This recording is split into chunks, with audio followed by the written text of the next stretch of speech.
Hello everyone and welcome back to Tech Lab. On today's episode, we are finally looking at Arcade1up's Golden Axe Revenge of Death Adder arcade cabinet. Let's get started.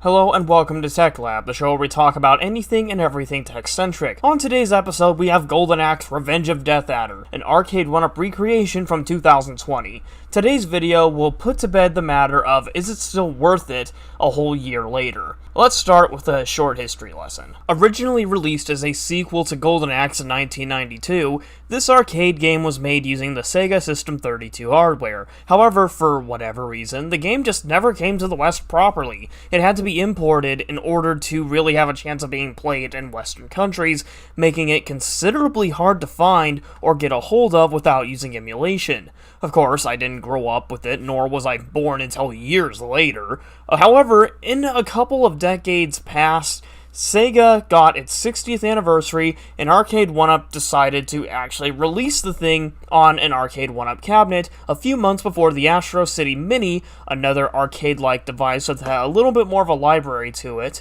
And as of recording, unfortunately, it still doesn't have a console release, which is certainly problematic as this cabinet was initially $400 US last year, and in 2021, it is now $549 at several retailers despite being re-released. So why would I care about this sequel? Basically, a teacher friend of mine swore by the game as a fun piece of work and often bragged about beating the whole game in a quarter. Obviously, though, I did get this for the nostalgia of playing Golden Axe 1, as I originally played it on the lesser Sega Smash Pack 2, a PC compilation for older computers containing Sonic 2, Altered Beast, Vector Man 2, Column, Shining Force, Phantasy Star, Shinobi, and others. However, from what I can tell, many people don't really care for these PC re-releases of old, but I owe my history with Sega to these compilations, as they are the main reason I care for Sega so much, and also hope for more Sega properties like Sonic, Streets of Rage, and others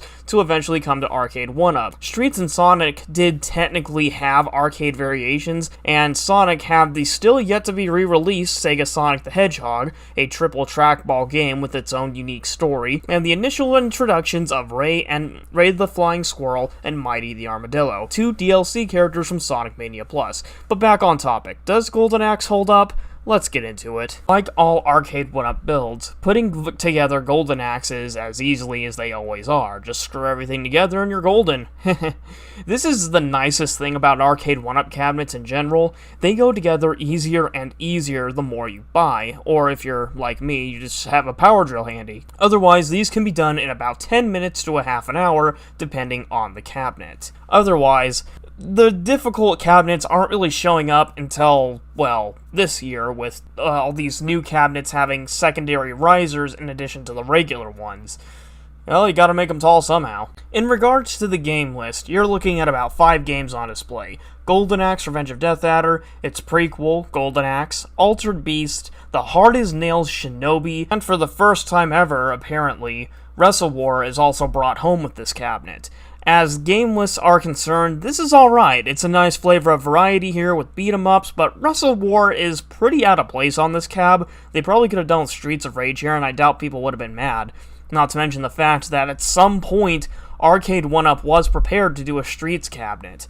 Otherwise, it works with this whole setup, and starting with this cab, we got dip switch settings for the first time. This has been the norm ever since, and I doubt anybody misses the old setup. Arcade1up has done well to bring Golden Axe Revenge of Death Adder home, and its artwork is no exception. In an arcade, you would be used to seeing plenty of cabinet shapes and colors, but with the orange and red predominant color scheme on this machine, you are getting that in spades here. And this genuinely looks good, and right at home with my unofficial Sega Ghost Squad build that I made back in January. The control panel looks pretty good, if a little bland. The marquee is very bright, although it may look a little washed out on screen. And the bezel is recreated with some axes in the corners as new additions to spice up the cab just a little bit more. Otherwise, it is a Gen 3 cabinet at the end of the day, so if you were to put this in your game room back then, it would just kind of look boring because they all look the same. except for Star Wars. You would think that the re-release would see the new side panels that were being used in Turtles in Time actually pop up here, but nope. Unfortunately, it's just the boring half-moon side panel. Can't win them all, I suppose. Maybe if Arcade1up sells replacement panels, I might just swap them later on with some Revenge of Death Adder art being printed later, but I don't mind. Otherwise, the game list is also on the kick plate, but I never really cared about that. I thought that was okay for the most part, although I may consider just flat out doing a decal like I did for my Pac-Man 40th anyway. So, as far as everything else is concerned, the controls are perfectly bearable in my eyes in terms of games. The viewing angles are fantastic with this half-moon shape using the new BOE monitor, or rather, I guess it was new back then. And there's no Wi-Fi on this thing, but it doesn't really need it. After all, the whole lure of this thing is it's a 4-player cabinet, so there's that. And the overall presentation is awesome. Do I recommend it as a game room showpiece? Absolutely. But I do wish we did get the new side panels, though. Huge missed opportunity given the restocks. And this did give me a chance to finally get this cabinet in, even if it was $150 more. Yikes. But it is literally everywhere now. GameStop, Target, Walmart, frickin' HSN even has it. So there's plenty of places to get it from. Finally, the games themselves can run a tad short due to the fact that you just have to press a button to get back in, but that's purely subjective. So that about does it for this episode of Tech Lab. It appears these Arcade1up videos do really good numbers so far, and so we'll keep at it with these styles of content, and once we get Tron, we will be tackling that as well. And given it cleared customs on Halloween, we may see it a little earlier than they say we'll be seeing it. Until then, thanks for watching. If you like what you saw, great. If you didn't, that's not so great, but thanks for watching anyways. And we'll be back next week with a review or overview of FreeMC Boot and some of its features. See you then.